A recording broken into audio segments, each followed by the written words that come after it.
Putok na naman ang balita sa buong sityo tungkol sa pangkukulam. Meron na naman kasing nabiktima ngayon sa bukid. Aligagang tinakbo ng 22 anyos na si Baroy ang maputik na daan papunta sa bahay nila ng Mang Isko. Ang 67 anyos niyang lolo at isa sa mga kilalang albularyo sa sityo.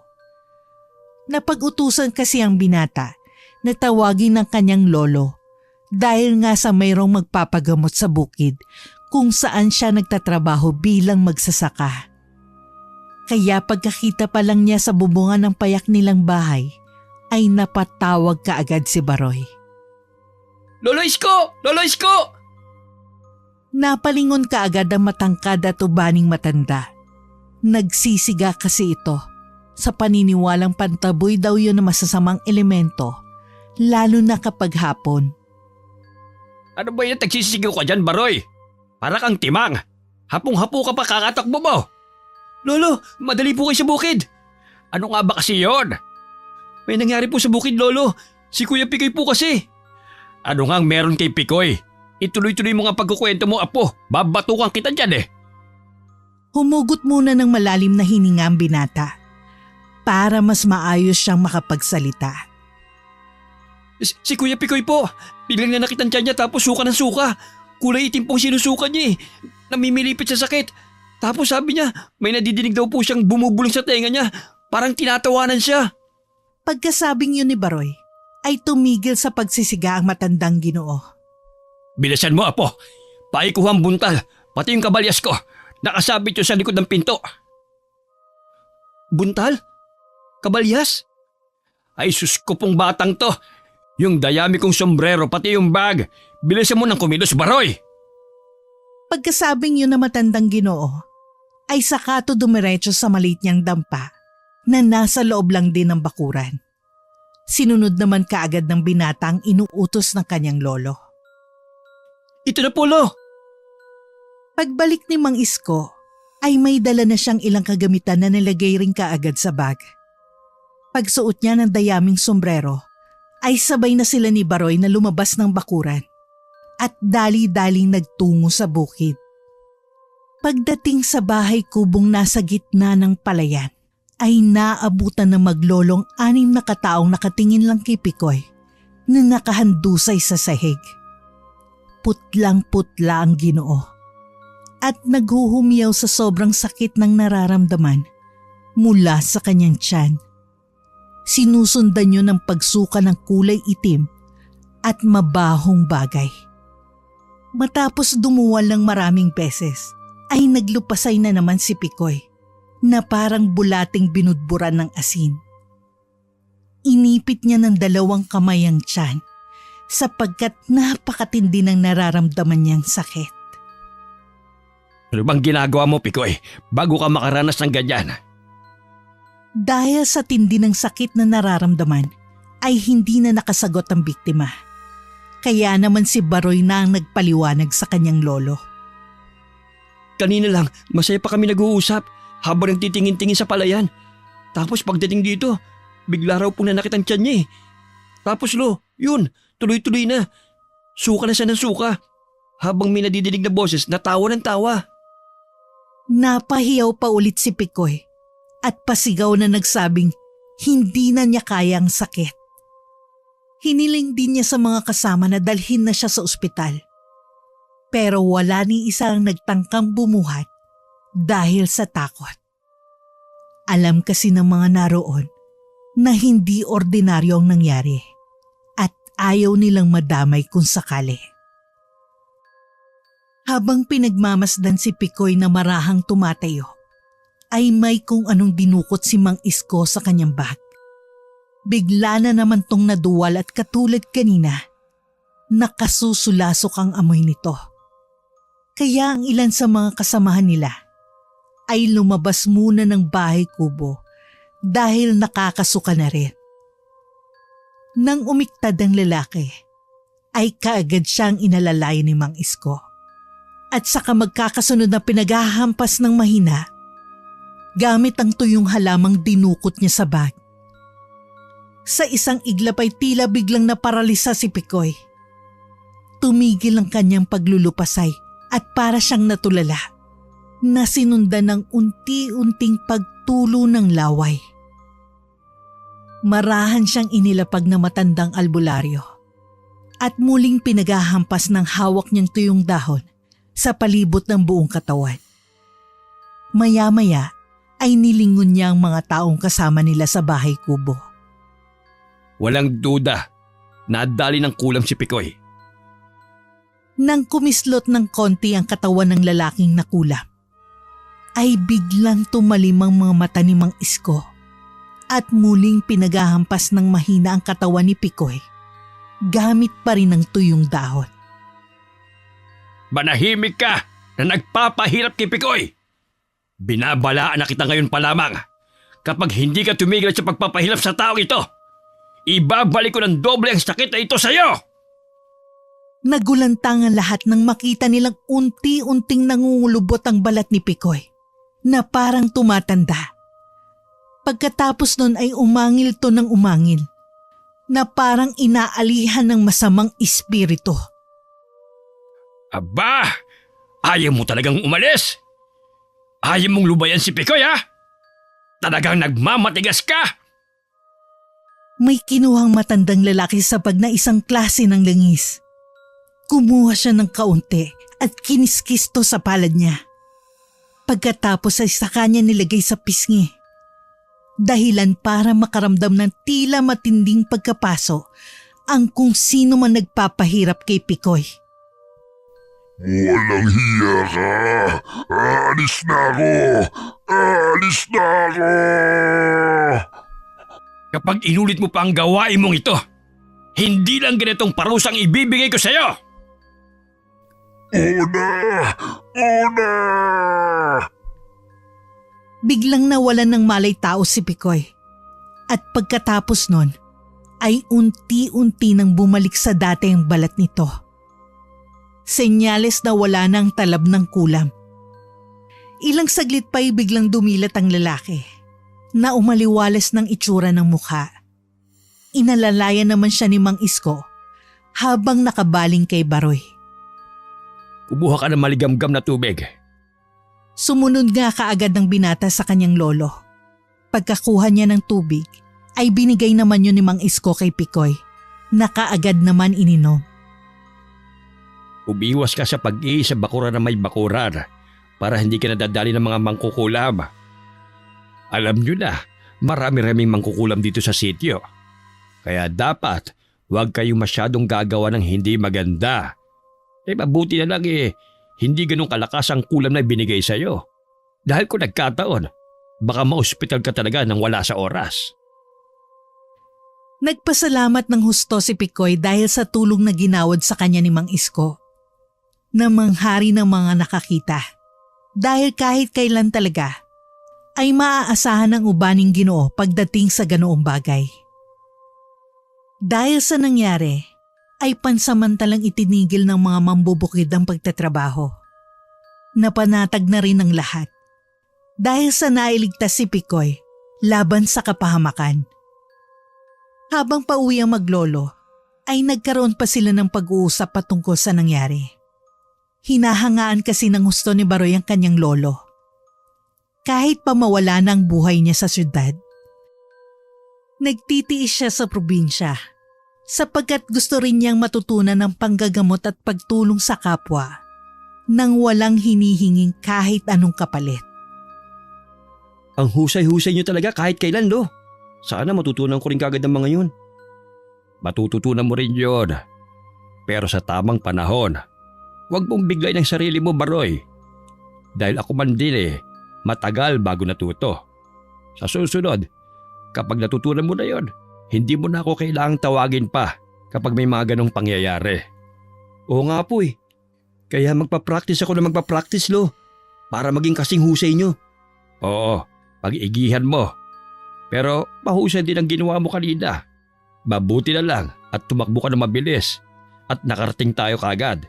Dahil kung nahuli tayong pagdating, malamang naging kritikal ang lagay ni Pikoy. Maswerte siya. Saglit silang napahinto dahil hindi na malaya ng maglolo na nasa tapat na sila ng bahay. Pagbukas ng matandang lalaki sa kawayang gate, ay muli siyang nagsalita. Kung hindi siya papalarin, maaari siyang mamatay. Parang tumigil ang mundo ni Baroy pagkarinig ng sinabi ni Mang Isko. Literal na natigilan ng binata at pinagmasdan na lang ang kanyang lolo na naglalakad papasok ng bahay. Pagkalaon ay napatingala siya at pinagmasdan ng mga bituin sa kalangitan na unti-unting naglalabasan. Balang araw, magiging katulad mo rin ako, Lolo. Kaya pagsisikapan ko. Matapos yung sabihin, ay patakbo siyang sumunod sa ubaning matanda papasok sa loob ng bahay. Habang nag-aasikaso ng para sa hapunan nila, ay marami pa silang napag-usapang mga bagay-bagay hanggang sa saglit na magpaalam si Mang Isko sa kanya. Saan kayo pupunta, Lo? Malapit na po tayong kumain. Paluto na puting tinola. Saglit lang ako. Kung nagugutom ka, mauna ka nang kumain. Kahit wag mo na akong hintayin. Okay po. Sinundan niya hanggang sa pinto ang matandang Ginoo. Kaya nakita niyang isang matangkad na masguladong lalaki na nakatayo sa tapat ng kanilang bakuran. Semi-kalbong buhok nito. Matalim kung makatingin. Matangos ang ilong at pangahim. Nanliit ang mga mata niya habang pinagmamasdan ng nasabing lalaki. Iba kasi ang kutob niya sa taong yon. At nang makalabas na si Mang Isko, ay nagsimula na rin maglakad paabante ang nasabing lalaki na sinundan ng kanyang lolo. Sino kaya yun? Ang angas ko makatingin eh. Parang akala mo, mangangain ng tao. Naantala na siya dahil matapos marinig ang pagkulo ng nilulutong tinola. Ay, oo nga pala. Yung niluluto ko, anak ng tinola. Nang maluto na ang tinola, ay naghintay ng higit kalahating oras si Baroy sa kanyang lolo. Pero hindi pa rin to dumating. Kaya naman katulad ng bilin nito kanina, nauna na nga siya maghapunan. Naparami ang kain ng binatang kulot. Dahil sa sarap ng sabaw ng tinola maging ang karne nito. Bihira lang kasi silang kumain ng karne. Kaya nakailang balik din siya. Buti na lang talaga. Nagbigay si Kuya Pikoy ng kinatay nilang manok. Buti lang din, pinilit niya. Kasi ayaw tanggapin ni Lolo Isko kanina. Ako, sawang-sawa na ako sa mga gulay-gulay. Buti na lang talaga. Nagpahinga lang saglit si Baroy bago ligpitin at hugasan ng mga pinagkainan. Nang matapos na, ay hinintay pa rin niya si Mang Isko sa tapat ng kanilang bahay. Habang nagpapatugtog gamit ang niluluma na niyang gitara. Bukod sa mga damit, ito lang ang kaisa-isang dinala na galing sa bahay nila sa syudad. Nang makaramdam na ng antok, ay nagpasya na siyang matulog. Nakasanayan na nilang maglolo na natutulog kahit nakabukas ang mga bintana at pintuan ng bahay.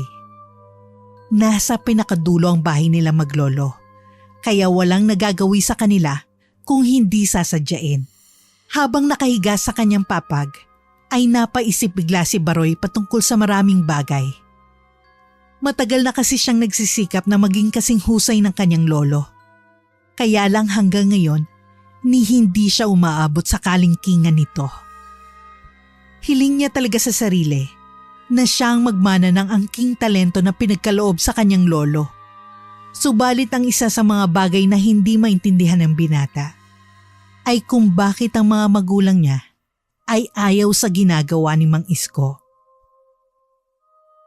Mabait naman si Lolo. Bakit ka ba ayaw ni na mama at papa na maging katulad ko siya? Ay, basta.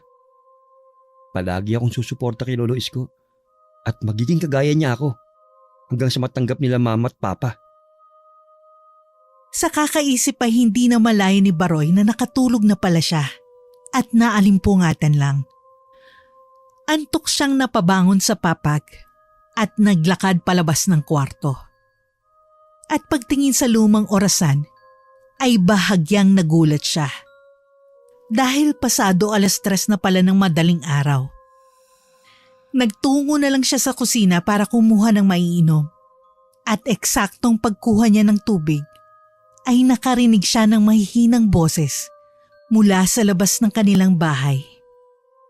Si Lolo ba yun? Para makasiguro, ay nagtungo siya sa maliit na silid ng matandang Ginoo. At tila ba nawala ang antok niya nang makitang walang tao sa kwarto. Si Lolo nga siguro yung nasa labas. Pero, sino yung kausap niya? Dali-dali siyang nagtungo sa bintana at dumungaw kung saan ay nakita niya si Mang Isko, kasamang matipunong lalaki na semi-kalbong buhok. Nagtatawanan ng dalawa na parang may kung anong pinag-uusapan. Kaya hindi niya inistorbo ang mga ito. Pasikreto lang siyang nakinig. Iyo, anong susunod na plano? Uminat ng mga kamay ang matangkad na lalaki at pagkatapos ay saka tumiti bago tumugon. Ayos lang ba na dito tayo mag-usap? Baka marinig tayo ng apo mo. Natutulog na yon. Wala rin namang masama sa pinag-uusapan natin, di ba? Nagtatanong lang ako kung anong susunod na plano. Dating gawi. Ako nang bahala. Basta patas lang palagi ang hatian. Mabuti kung ganon. Pero mahusay ka pa rin pagdating sa... Bigla silang natigilan sa pag-uusap matapos makagawa ng ingay si Baroy. Sabay na napatingin sa likuran si Mang Isko at Mio. Kaya nakita nilang binatang kulot sa mismong bintana na tila gulat na gulat. Hindi alam ni Baroy kung anong pinag-uusapan ng dalawa. Pero iba ang kutob niya tungkol dito. Lalo na nang makita ang tingin ng matangkad na lalaki na parang nanlilibak. Bigla na lang siyang nilamig at naistatwa. Hanggang sa pakiramdam niya ay unti-unting nauubos ang hangin niya sa katawan. Bumigat ang paghinga ni Baroy. Kasabay ng unti-unting pagdilim ng kanyang paningin hanggang sa tuluyang mawalan ng malay. Napabangon siya kinabukasan matapos matamaan ng sinag ng araw sa mukha. Kasunod noon ay napahawak siya sa ulo dahil medyo masakit yon. Ayos ka lang ba? Anong oras na? Ngayon ka lang nagising? Po? Bumangon ka na dyan at mag-aalas 9 na ng umaga. Wala ka bang trabaho sa bukid? Naku, hala, 9:00 na. Natapik niya ang noo pagkabangon. Pagkatapos nun, ay mabilis na siyang kumilos para makapunta agad sa bukid at makatulong sa gawain doon. Hinayaan na lang din siya ng kanyang lolo hanggang matapos na ang kanyang pag-aayos. Lo, alis na po muna ako. Sige, mag-iingat ka. Kung may problema na alam mong hindi pangkaraniwan, tawagin mo lang kaagad ako.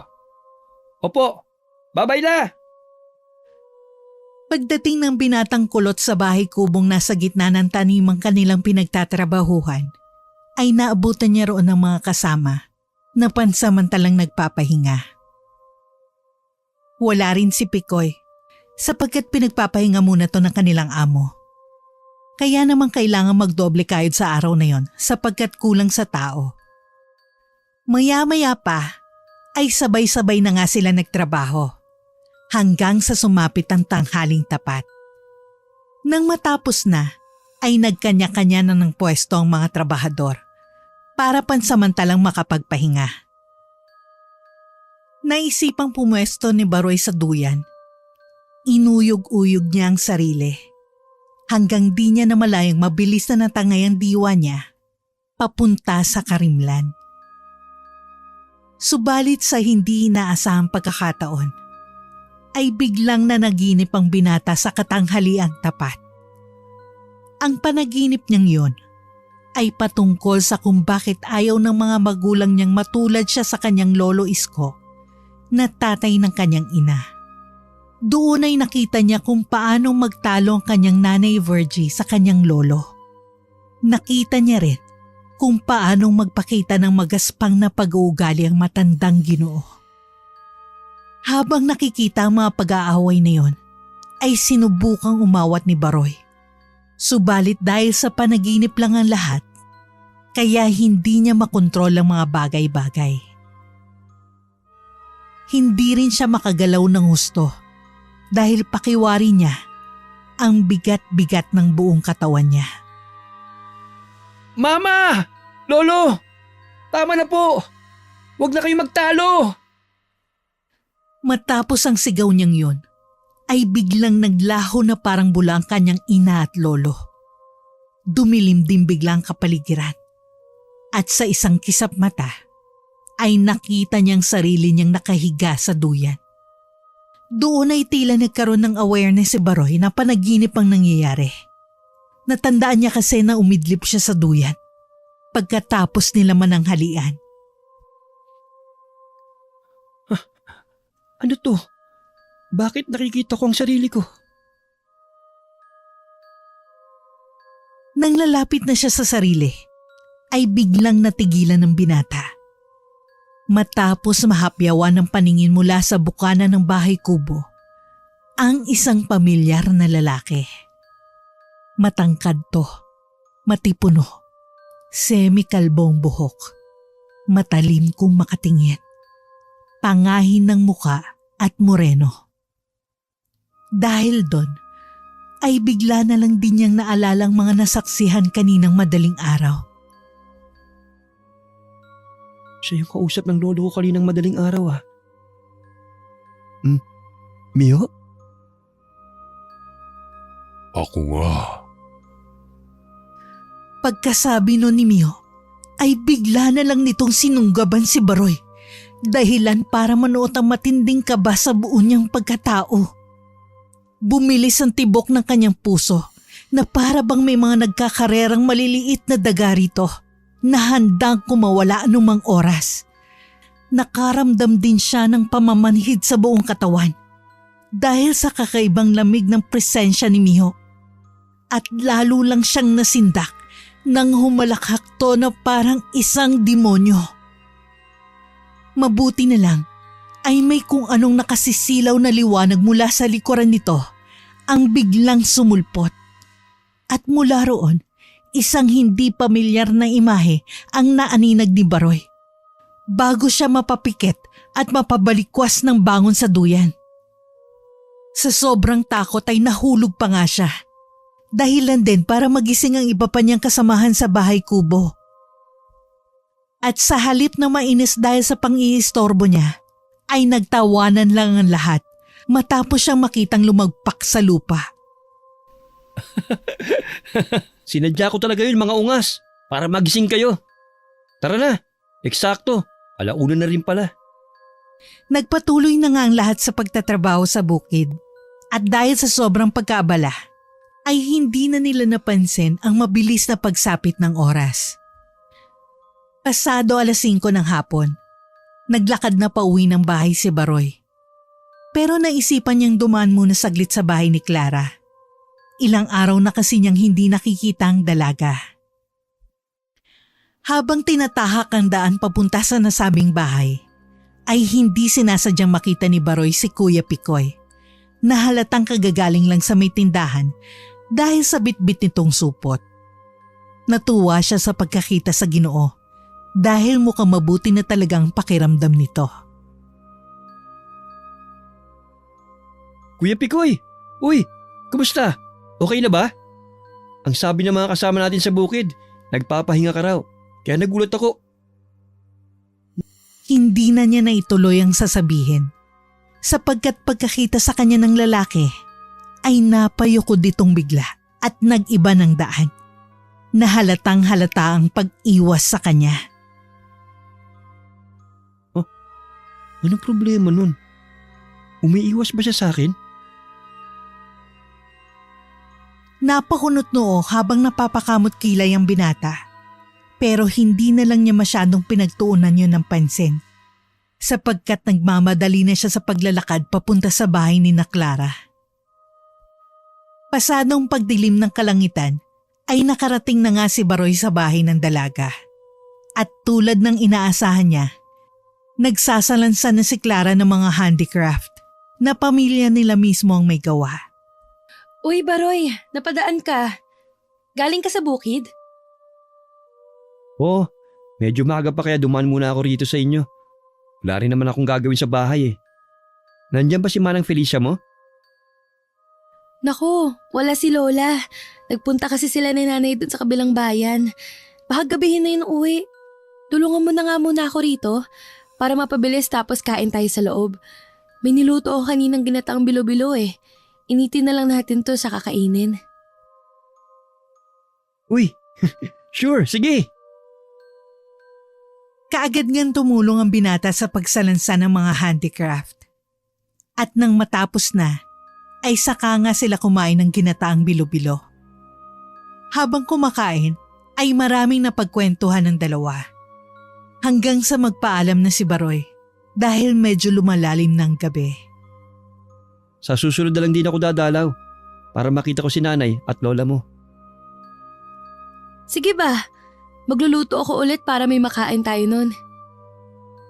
Masayang umalis doon si Baroy at naglakad na pauwi sa kanilang bahay. Umiba siya ng daan para mabilis makauwi sa kanila. Kasi kung iikot siya papunta sa bukid, ay mas lalong matatagalan. Nang nasa hanging bridge na ang binata, eksakto naman na nakita niyang pasalubong si Ginoong Mio. Dahil doon, ay bigla na lang sumagi ulit sa isip niyang masamang panaginip kaninang tanghali habang nagpapahinga siya. At habang papalapit sila sa isa't isa, ay tila mas lalong kinakabahan ang kulot na binata. Hindi niya alam kung bakit, pero iba ang kutob niya sa taong ito. Pakiramdam niya, masamang impluwensya si Ginoong Mio sa kanyang lolo. Nang magkatapat na sila, ay biglang ngumiti sa kanyang Ginoo. Ngiting nagbigay ng matinding kilabot sa buo niyang pagkatao. Ramdam na ramdam niyang pananayo ng mga balahibo sa buo niyang katawan, kahit sa kasingit-singitan. Kaya hindi maiwasang magbandali siya sa paglalakad hanggang sa marating ang pinakadulo ng nasabing tulay. Napasulyap siya sa Ginoo, pero wala na ito roon. Saan kaya galing yun? Siguro sa bahay na naman. Habang patuloy na naglalakad, ay kung ano-ano pa ring bagay ang naglalaro sa isipan niya. Tungkol saan kaya yung pinag-uusapan nila ni Lolo? Teka, panaginip lang ba yun? O totoong nangyari? Pagdating niya sa bahay, ay eksakto na katatapos lang magluto ni Mang Isko. Nang maghahanda na silang maglolo para sa hapunan, ay tiyempo namang merong tumawag kay Mang Isko mula sa labas ng bakuran. Dali-daling nagtungo sa labas ang maglolo at doon nila nakita ang mag-asawa na humihingi ng tulong para sa kanilang anak. Matapos marinig ng ubaning matandang salaysay ng mag-asawa, ay bumaling kaagad siya kay Baroy. Baroy! Paikuha ng buntal at kabalyas ko! Bilisan mo! Ginawa kaagad ng binatang pinag-uutos ng kanyang lolo. At pagkalabas niya ng bahay, ay naghintay pa sila ng ilang segundo sapagkat may kinuha lang ang matandang albularyo sa dampa niya. Nang makumpleto nila ang mga dadalhin, ay kaagad silang pumasok na maglolo sa tricycle na dala ng mag-asawa. Pinaharurot kaagad yon ng lalaki hanggang sa makarating sila sa bahay nito. Wala nang inaksayang oras ang maglolo. Pagpasok nila sa bahay ay naabutan na nga nila ang anak ng mag-asawa na tila ba inaalihan ng masamang espiritu. Nakaramdam ng takot si Baroy pero hindi niya yung pinahalata. Sugat-sugat ang katawan ng batang lalaki at parang nangungulubot ang mukha nito, katulad ng nangyari kay Pikoy kahapon. Mabilis na dinukot ni Mang Isko ang tuyong dahon sa kanyang bag. Pagkatapos ay hinampas niya kaagad sa bata, na biglang naparalisa at natumba. Mabuti na lang din at nakaalalay si Baroy sa likuran ng batang lalaki. Maya-maya pa ay nagsagawa na ang albularyo ng ilang mga dasal, kasunod ng paghampas-hampas ng tuyong dahon na hawak niya. Magiging okay na ang anak niyo. Kitang-kita ang tuwa sa mata ng mag-asawa matapos yung sabihin ng albularyo, na nagpatuloy pa sa ilang orasyon bago unti-unting lumabas ang resulta. Mabilis na nasolusyonan ang problema na tila walang kahirap-hirap. Kaya naman mas lalo namangha si Baroy sa kanyang lolo. Ang galing mo talaga, Lolo Isko. Kaya sa'yo ko eh. Ngumiti lang si Mang Isko at pagkatapos ay hinatid na sila ng tricycle pauwi ng bahay. Pagkatapos noon ay kumain lang ang maglolo at nagpahinga na ulit. Pasado 3:00 ng madaling araw, sa hindi malamang kadahilanan, ay naalimpungatan na naman si Baroy.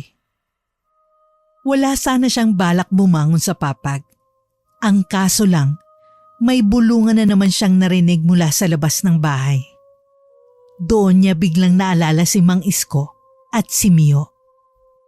Nandito na naman yung lalaking yun.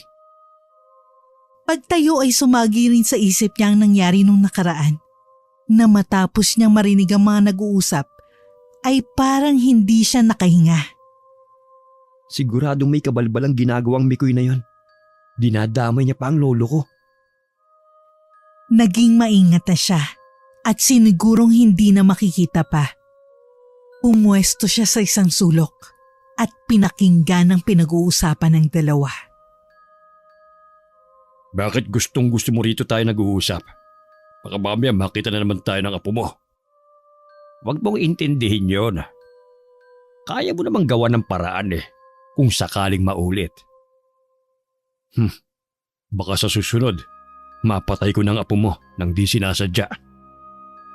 Nanlaki ang mga mata ni Baroy pagkarinig sa sinabing yun na matangkad na lalaki.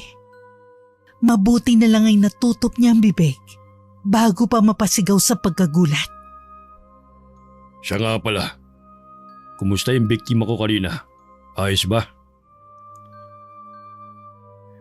Nagamot ko na kaagad. Bukas ko na yung kukulitin. Kasi pinagtutuunan ko ng pansin si Pekoy. Mas malaki-laking perang hinihiling ko sa kanya.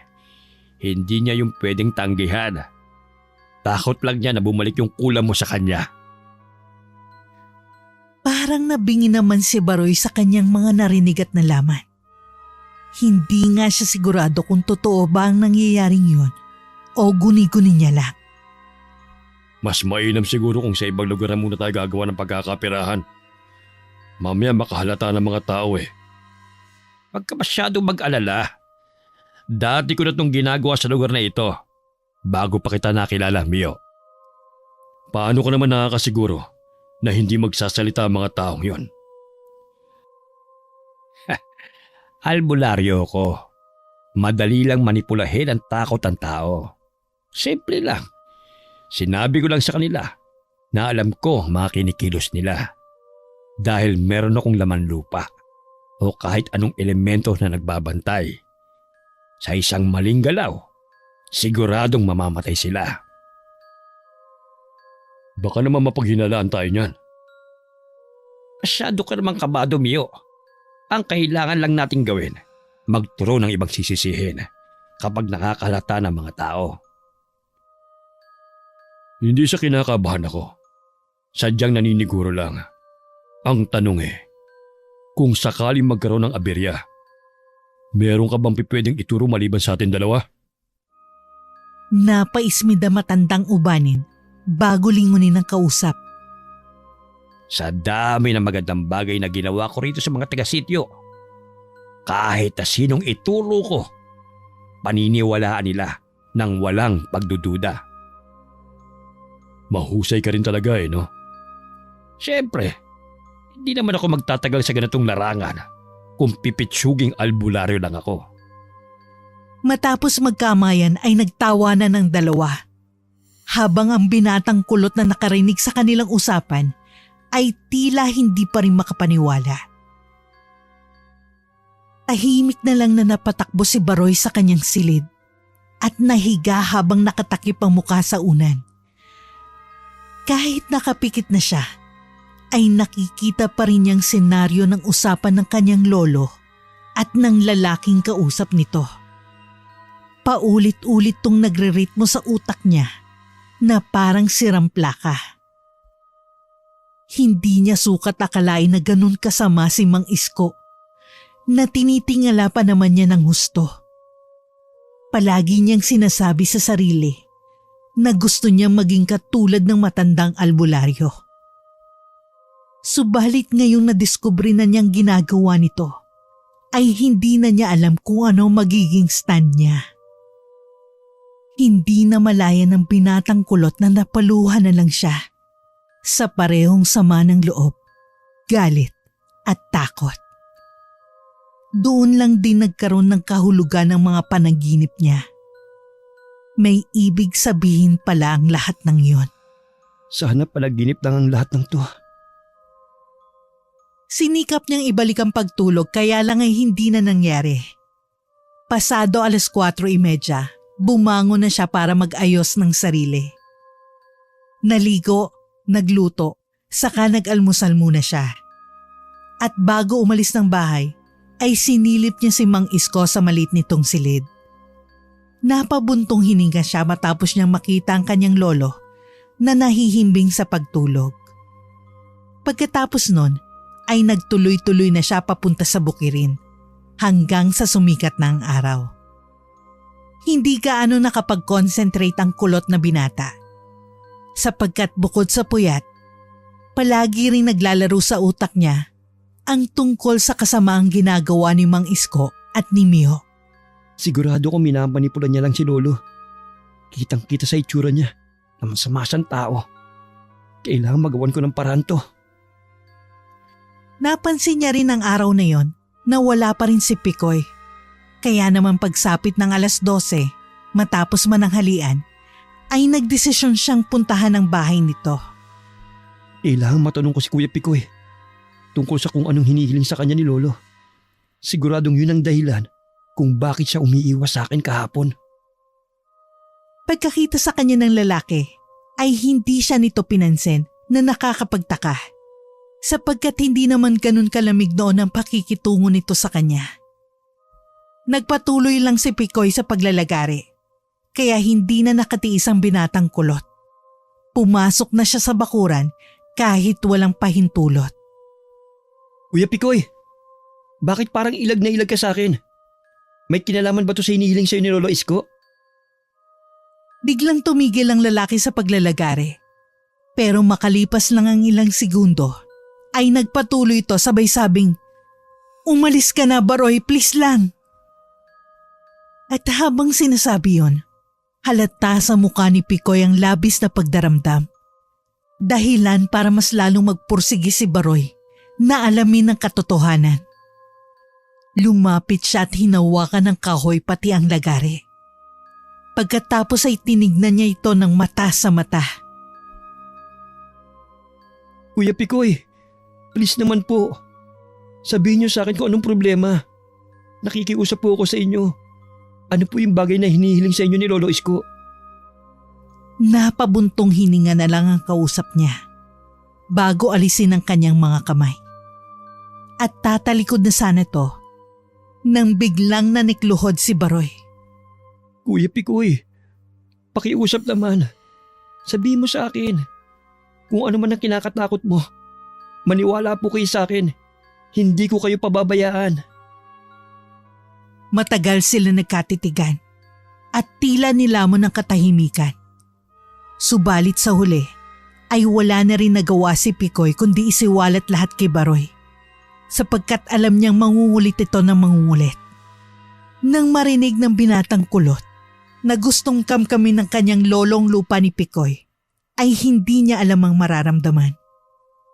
Ayon pa sa salaysay nito, Nagbanta raw si Mang Isko na kapag hindi ibinigay ang kanyang gusto sa loob ng 1 linggo, ay ibabalik niyang ginawang kulam ng doble at mas malala. Kapag naman ibinunyag niya ang usapan nilang yun, ay siguradong mapapahamak hindi lang siya, kundi ang buo niyang pamilya. Dahil sa mga nalamang yun, ay mas lalong nadismaya si Baroy. Pero hindi pa rin nawawala ang hinala niya. Nang may kagagawan kung bakit nagkaganon ang kanyang lolo, ay walang iba kundi si Mio. Kaya nangako siya sa kausap na gagawin ng lahat ng makakaya niya para makatulong. Kuya Pikoy, pangako, gagawin ko ang lahat para matulungan ka. Hindi man halata, pero nag-aaral na rin po ako katulad ng ginagawa ni Lolo. Hindi pa man ako ganun kabihasa, pero alam kong may maitutulong ako. Matapos ang ilang saglit pang pag-uusap nila ni Pikoy, ay nagpa siya nang umuwi si Baroy. Sa totoo lang, para pa rin siyang lutang dahil sa mga nalaman. Hindi niya alam kung paano makikipag-usap sa lolo niya tungkol sa bagay na yun at kung paano niya to mapipigilan. Napakamot ulo na lang siya sa inis dahil hindi pa rin siya makapaniwala na makakagawa ng ganun si Mang Isko. Paano na to ngayon? Nangako pa naman ako kay Kuya Pikoy. Naantala na siya sapagkat mula sa hindi kalayuan ay meron mga taong nagsusumikaw. Sinundan niya kaagad ang ingay hanggang sa mapadaan siya sa tindahan ng buko sa kanilang lugar. Nakita niya ang ilang mga tao na nagkukumpulan at nagsisigawan, kaya kaagad din siyang nakiusyoso. At ganun na lang ang gulat niya na makita si Lolo Isko na kaharap si Ginang Lani. Nahalatang hirap na hirap sa kalagayan nito. Naroon din si Mio na nakatayo lang at nakaantabay sa mga nangyayari. Kaya naman hindi naging komportable ang binatang kulot. Nagsusumigaw ang Ginang sa tindi ng sakit ng tiyan at pagkatapos ay saka siya sumuka. Kulay itim yun at mabaho na kapareho ng nangyari kay Kuya Pikoy. Naalarma ang lahat ng nakakita. Habang si Baroy ay tahimik lang na nakatingin kay Mio at sa kanyang lolo. Pagkakita sa kanya ng ubaning matanda, ay kaagad siyang tinapik nito. Padali ka, Baroy. Tulungan mo kong buhatin siya sa loob ng bahay nila. Opo, Lo. Napabuhat na lang ang binatang kulot katulong ang ibang kalalakihang nandoon. Nang nasa loob na sila ng bahay ni Ginang Lani, ay hindi na pinayagan ni Mang Isko na pumasok ang ibang tao maliban sa kaanak ng biktima. Naroon din si Mio, kaya hindi pa rin naging komportable ang lagay ni Baroy. Nang maihiga na nila sa kamang babaeng magbubuko, ay muli na naman bumulwak ang suka nito. Kaya umalingasaw ang mabahong amoy sa buong silid. Nag-iyakan na tataranta ang mga kaanak ni Ginang Lani at nakiusap ito kay Mang Isko na iligtas ang babae. Narinig pa ni Baroy ang sinabi ng anak na ibibigay niya ang lahat. Mapagaling lang kung ano man ang dumapo rito. Nang mapalingon ang kulot na binata sa kanyang lolo at sa matangkad na lalaki, ay natutop na lang niyang bibig matapos makita ang mga ngiti nitong tila may kung anong pakahulugan. Pagkatapos nun ay kaagad nagsagawa ng panggagamot si Mang Isko. Habang nakaantabay sa mga pangyayari, hindi alam ni Baroy kung paniniwalaan pa ba niya ang mga ginagawa ng kanyang lolo. Matapos malaman ang modus nito, kasamang lalaking matangkad. Makalipas ang higit kalahating minuto nang tuluyang mapagaling si Ginang Lani, ay ganun na lang ang pasasalamat ng mga tao kay Mang Isko. Wala silang kaalam-alam kung ano ang totoong pagkatao nito. Katulad ni Baroy, nalinlang din sila. Huwag kayo magpasalamat sa akin dahil sa tulong din ng aking mga kasama, ni Mio at ang apo kong si Baroy.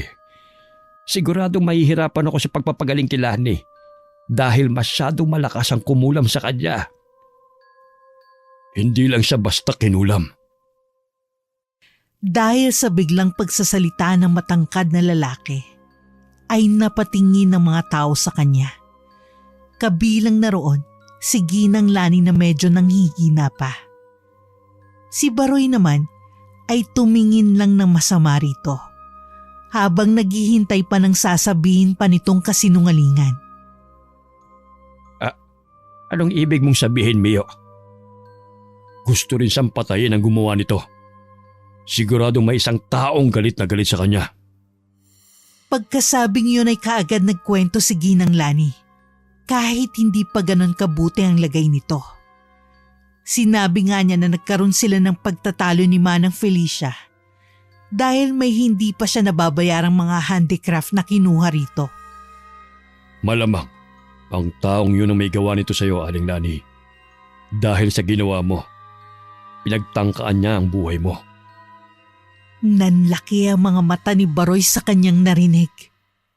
Alam niya kasi sa sarili na hindi magagawa ni Manang Felicia ang ganong bagay. Gusto niyang ipagtanggol ang matandang babae laban sa paninira ni Mio. Kaya lang ay sumigunda na kaagad ng kanyang lolo Isko.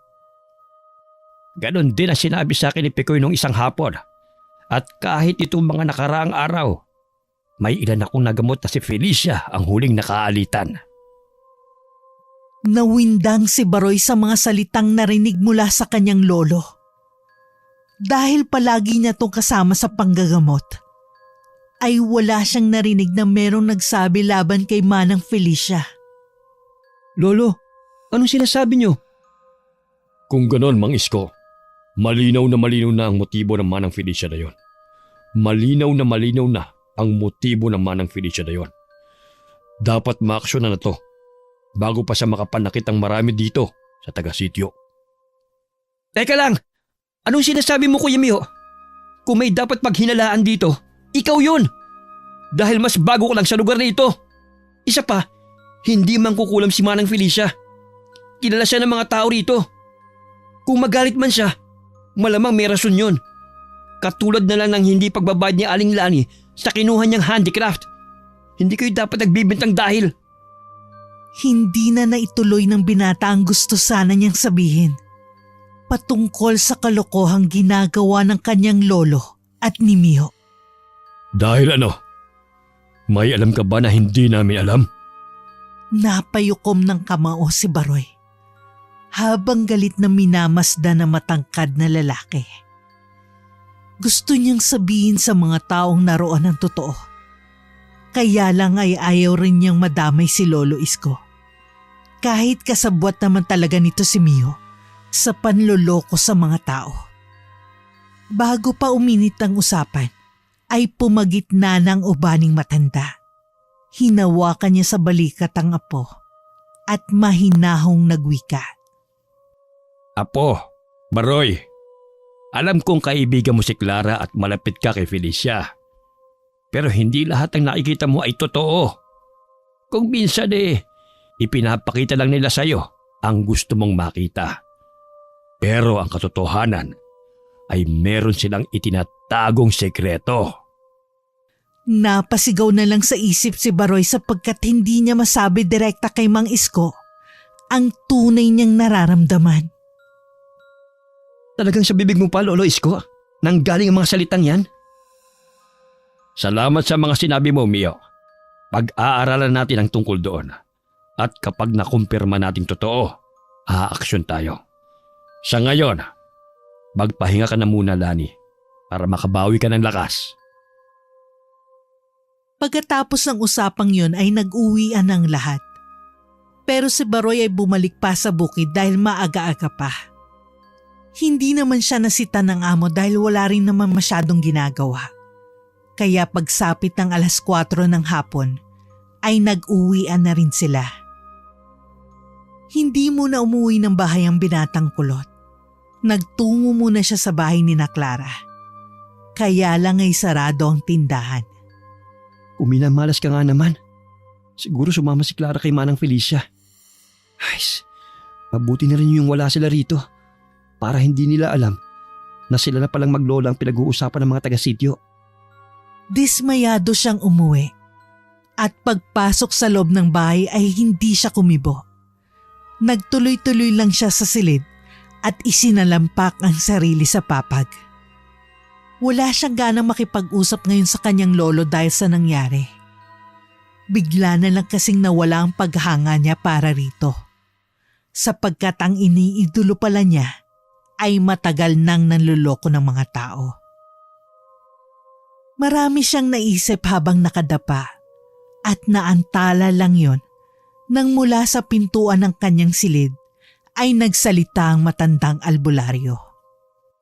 Kakain na, Baroy. Tumayo ka na riyan. Wala po akong ganang kumain, Lo. Hindi kaagad umimik ang ubaning Ginoo. Nanatili lang tong nakatayo sa pintuan kaya napalingon doon ang binatang kulot. Alam ko nagdaramdam ka patungkol kay Felicia. Pero para yun sa kapakanan ng lahat ng taga rito sa sityo, Apo.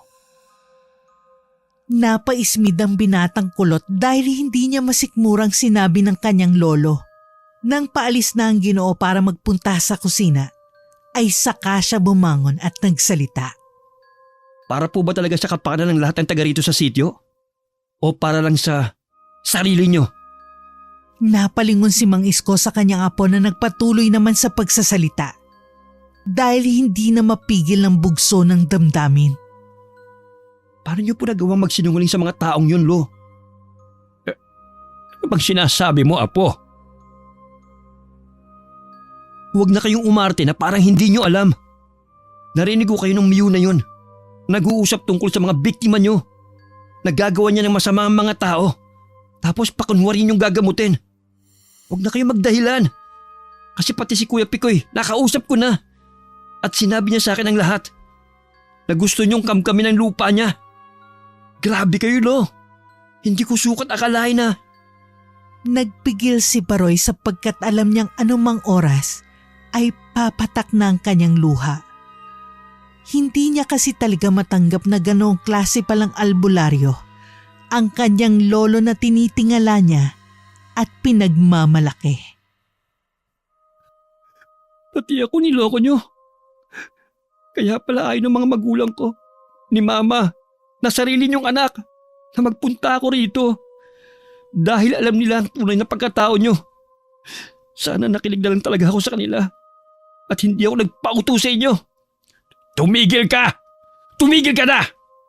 Hindi ko hahayaang bastusin mo ko sa sarili kong pamamahay. Apo lang kita. At wala kang alam sa totoo kong dahilan. Bumabawi lang ako sa mga ginawa ng mga taga-sityo sa akin noon. Sa lola mo. Hindi mo alam ang bagay na yon. Kahit ang nanay mo. Kaya wala kayong karapatang husgahan ako.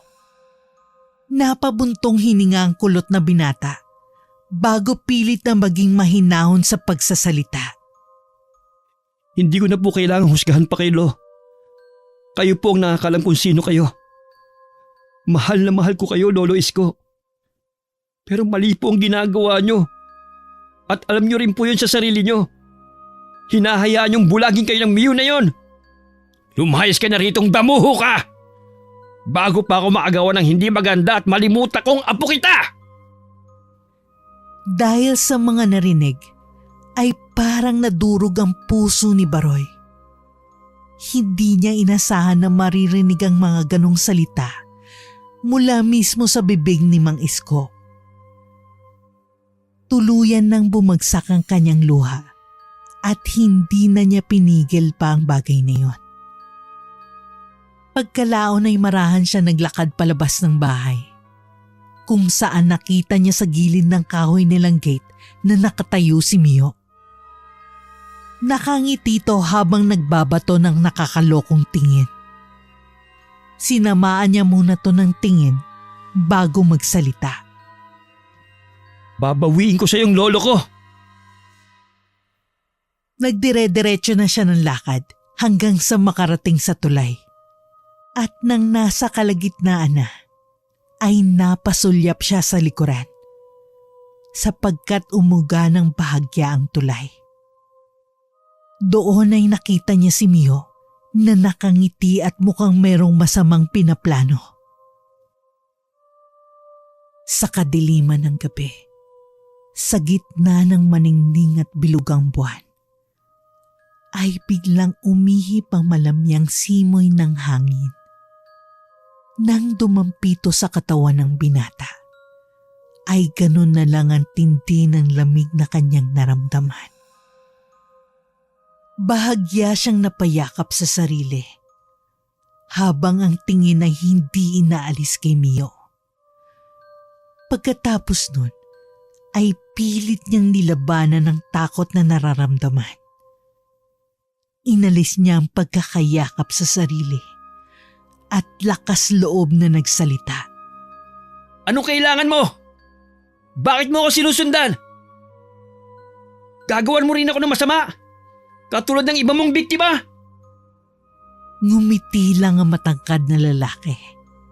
Subalit ang mga tingin nito ay mas lalong tumalim. Pero kahit na nakakaramdam na ng pangangatog ng tuhod, ay nagpakatatag pa rin si Baroy. Hindi ako natatakot sa'yo! Talaga ba? Umamba ng pagsugod ang matangkad na lalaki habang nakangiti at nakatitig ng matalim. Dahilan para mapaatras si Baroy. Pagkadakay napahalakhak ito na parang isang demonyo. Kasabay ang muling pag-ihip ng hangin na lalong nagbigay kilabot sa katauhan ng binatang kulot. Nang tumigil si Mio sa pagtawa, ay biglang sumeryosong mukha nito. Nanatili namang nakaantabay si Baroy sa kung ano pang susunod na gagawin ng kanyang kaharap. Hindi mo na mababawi ang lolo mo sa mga kamay ko. Pagkatapos ng mga katagang yon, ay tumalikod na to't naglakad palayo. Nakahinga naman ng maluwag si Baroy. Gusto niyang bumalik sa bahay ni Mang Isko, kaya lang napangunahan siya ng takot. Dahil doon ay nagtatakbo na lang siya papunta kina Clara sa pag-asang nakabalik na ang mga ito. Sa kabutihang palad ay eksaktong kadarating lang ng maglola nang makita niya. Pagkatapos magmano sa matandang babae, ay tumulong kaagad ang binatang kulot sa pagbubuhat ng mga natirang handicraft papasok sa loob ng bahay. Nang maayos na nila ang lahat, ay saka sila nagtipon sa sala para doon mag-usap-usap. Medyo gabi na. Napadaan ka pa yata. Kumuha ka ng maiinom, Apo. May problema ang kaibigan mo. Kaagad na patingin ng dalaga kay Baroy. Nahalata sa hilat siya ng mukha ang panlulumo. Hindi na muna umimik si Clara. Dali-dali na to nagtungo sa kusina para magtimpla ng mainit na kape para sa kanyang kaibigan. Pagkakita ko pa lang sa'yo kanina, alam na alam ko nang meron kang dinadala dyan sa puso mo. Umaapaw ang aura ng kalungkutan sa'yo. Hindi pa man halos natatapos na matandang babaeng pagsasalita, ay napaluha na ng tahimik ang binata. Pinunas-punasan niya pa ang mata, kaya lang ay tuloy-tuloy din naman ang agos ng kanyang mga luha. Sige lang, hayaan mo lang yan na umagos ng umagos hanggang sa gumaan ang pakiramdam mo. Nandito lang ako at maghihintay. Makikinig ako kapag handa ka nang sabihin sa akin ang lahat ng bigat na nararamdaman mo dyan sa puso mo. Tumangutango lang si Baroy habang tahimik na umiiyak. At nang dumating si Clara tangan ng tasang may lamang kape, ay nagulat siya ng bahagyang makitang umiiyak ang kaibigan. Nang matapos na magsintimiento si Baroy, ay nagpunas to ng luha gamit ang damit bago magsalita. Manang Felicia, Clara, meron po kasi akong nalaman na dapat kong sabihin sa inyo. Sige lang, iho. Makikinig kami ng kaibigan mo. Oo, Baroy. Pakikinggan ka namin ng walang panghuhusga. Pagkatango ay humugot muna ng malalim na buntong hininga ang binatang kulot bago magsimulang magsalaysay. Dahil meron siyang tiwala sa mga kausap, mula umpisa hanggang sa kasalukuyan ay kinuwento niya sa mga ito. Kabilang naroon ang pambibintang ni Mang Isko at Mio kay Manang Felicia na nagkulam kay Aling Lani at sa iba pang mga nabiktima sa kanilang sityo. Binanggit din ni Baroy ang hinala niyang pagmamanipula ni Mio sa kanyang lolo. Nang matapos na siyang magkwento, ay saka naman nagtanong ang matandang babae. Maaari mo bang ilarawan ang itsura ng Mio na tinutukoy mo? Maganda po ang hubog ng katawan niya. Matangkad. Semi-kalbo ang buhok. Matalim po siya kung makatingin. Tapos matangos ang ilong. At pangangin po, Manang Felicia. Hindi nga ako nagkakamali. Kilala ko ang taong yon. Anak siya ng... Tumigil sa pagsasalita ang matandang babae na ipinagtaka ni na Baroy at Clara. Anak po nino. Oo nga po, Lola. Anak po nino. Tumayo muna ang matandang babae bago sumagot ng hindi akma sa pinag-uusapan nila. Clara, maghanda ka na ng hapunan para makakain na tayo at makapagpahinga na kayo.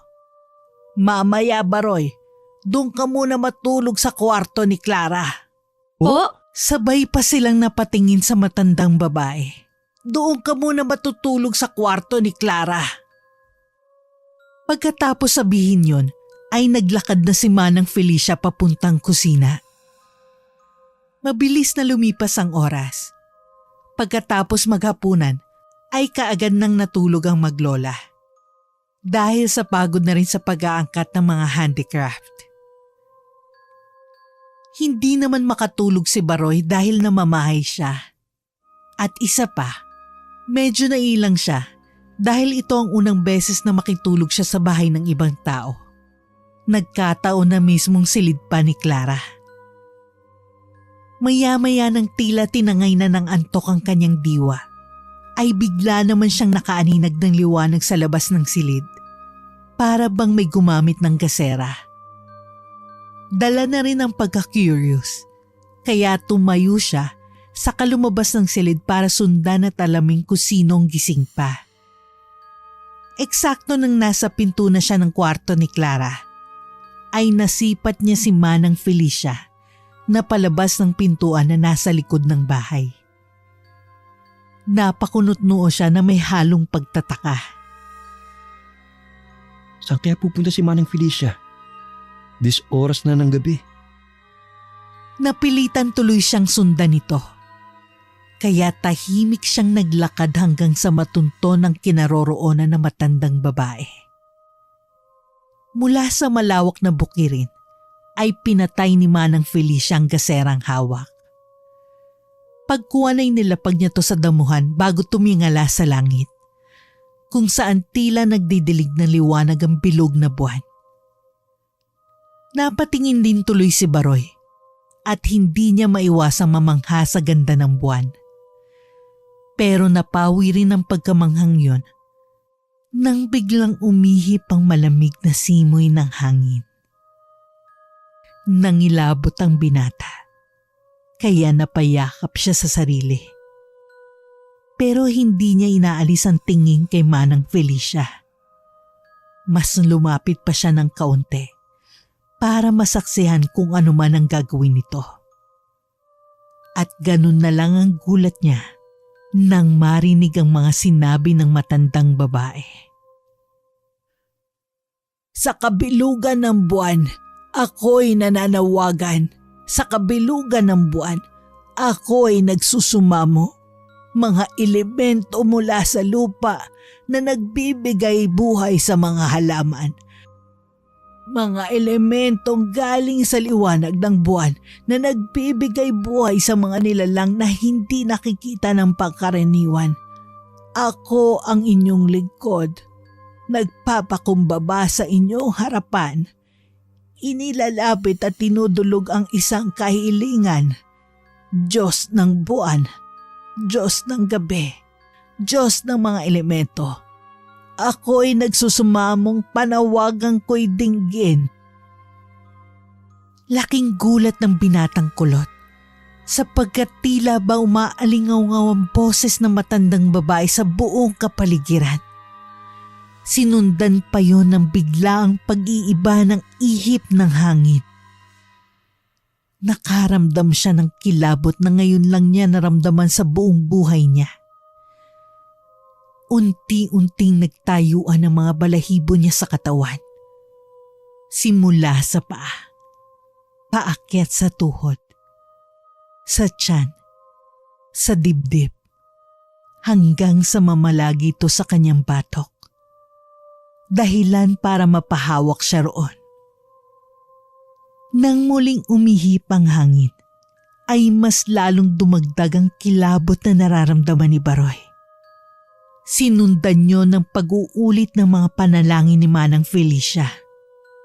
Subalit kung nung una ay malumanay pa ang kanyang boses, ay parang pagalit na to at maautoridad.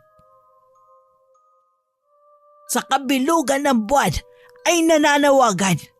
Sa kabilugan ng buwan, ako'y nananawagan. Sa kabilugan ng buwan, ako'y nananawagan. Sa kabilugan ng buwan, ako'y nagsusumamo. Mga elemento mula sa lupa na nagbibigay buhay sa mga halaman. Mga elemento na galing sa liwanag ng buwan na nagbibigay buhay sa mga nilalang na hindi nakikita ng pangkaraniwan. Ako ang inyong lingkod, nagpapakumbaba sa inyong harapan. Inilalapit at dinudulog ang isang kahilingan. Diyos ng buwan, Diyos ng gabi, Diyos ng mga elemento. Ako ay nagsusumamong panawagan ko'y dinggin. Nang pakiramdam ni Baroy ay may hindi na magandang mangyayari, ay ginusto na niyang bumalik sa loob ng bahay. Kaya lang ay mas nangibabaw ang pagnanais niyang malaman ang sunod na mangyayari. Hindi rin kasi siya makapaniwala na si Manang Felicia ay mayroon ding kakayahang pagdating sa mga orasyon.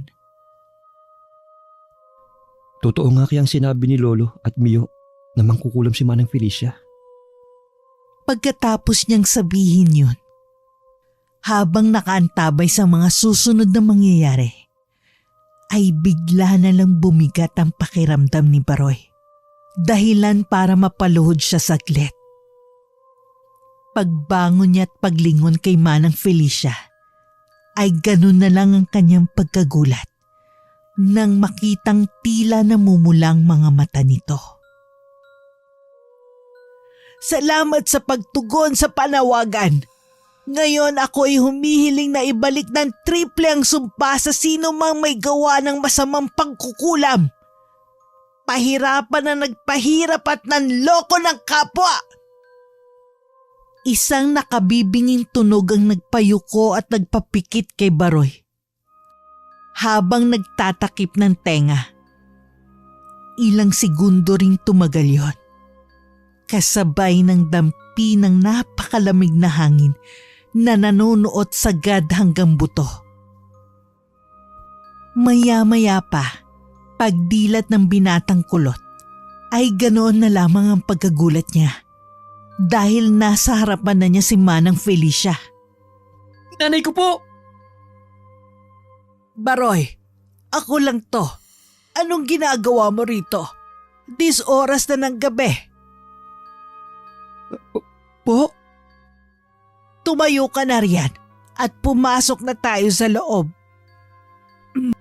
Hindi na umimik ang binata.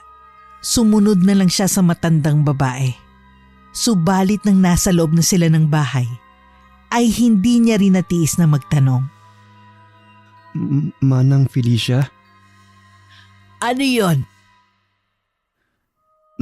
Nakita ko po yung ginawa niyo kanina. Narinig ko rin po lahat. Ibig sabihin po ba nun, totoo ang sinasabi ni Lolo Isko at Bio? Huminto ang matandang babae at napilitan na rin itong aminin ng totoo kay Baroy. Totoong marunong ako mangkulam. Pero kahit kailan ay hindi ko yung ginamit katulad ng ginagawa ni Mio na kasabwat ng lolo mo. Ano po yung ginawa nyo kanina? Ibinalik ko lang sa masasamang loob ang ginawa nila. Sa batas ng mga katulad namin, Baroy, hindi pinalalampas ang ganoong bagay. Kilala ko mga magulang ni Mio at masasama sila.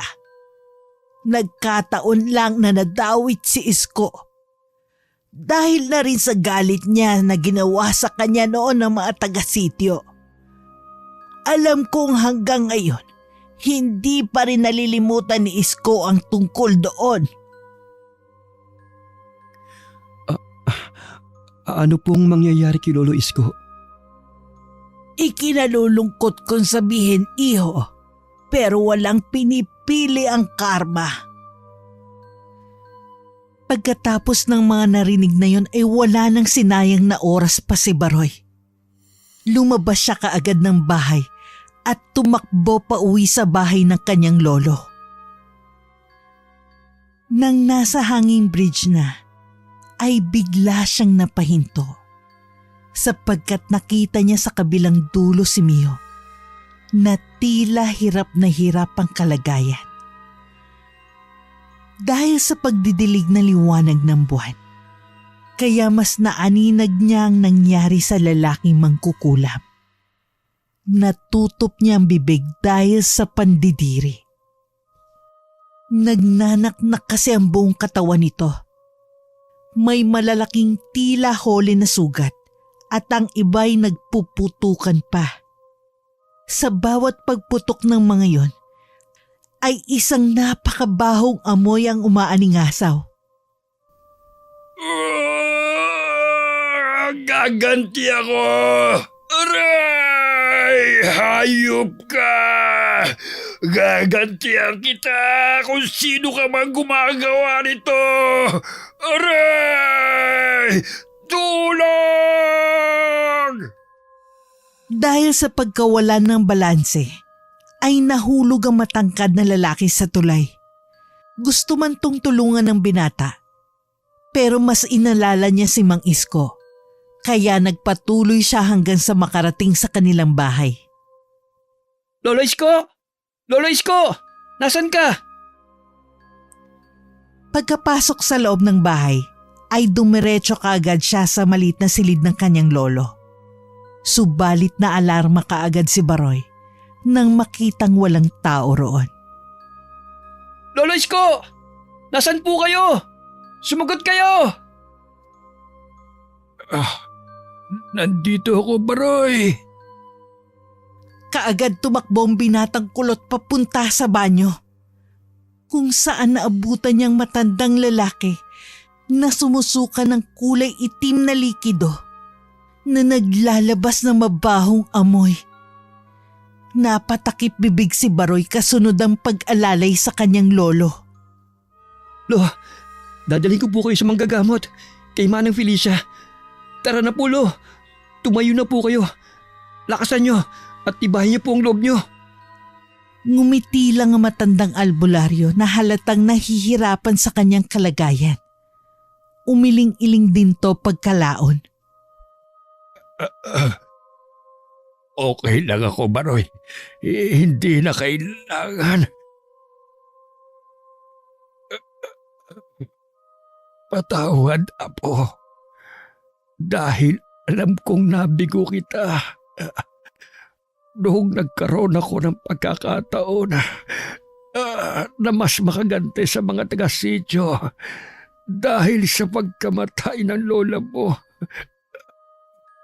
Doon nawala ang pagiging totoong albularyo ko. Mas lalo yung nadagdagan nang dumating si Mio na pareho ko rin ang pakay. Ang makagante. Wala talagang may dudulot na maganda ang paghihigante. Umubo ng umubo ang matandang lalaki hanggang sa muli na naman tong sumuka ng mabahong itim na likido. Pagkatapos nun ay namutla ng pagmumukha ni Mang Isko hanggang sa mawalan na siya ng malay. Mabuti na lang ay naalalayan siya ni Baroy, kaya hindi nabagok ang kanyang ulo. Niyakap niya ng mahigpit ang matandang Ginoo habang umiiyak sa pag-aakalang wala na tong buhay. Subalit nang marinig niyang tibok ng puso nito, ay tila nabuhayan si Baroy. Mag-isa niyang hinatak si Mang Isko palabas ng banyo at nang maayos ng pwesto nito, ay saka siya huminga ng malalim. Kaya mo to, Baroy. May liligtas mo si Lolo. Kahit anong mangyari. Diyos ko po. Tulungan niyo po ako. Diyos ko, tulungan niyo po ako mapagaling ang lolo ko.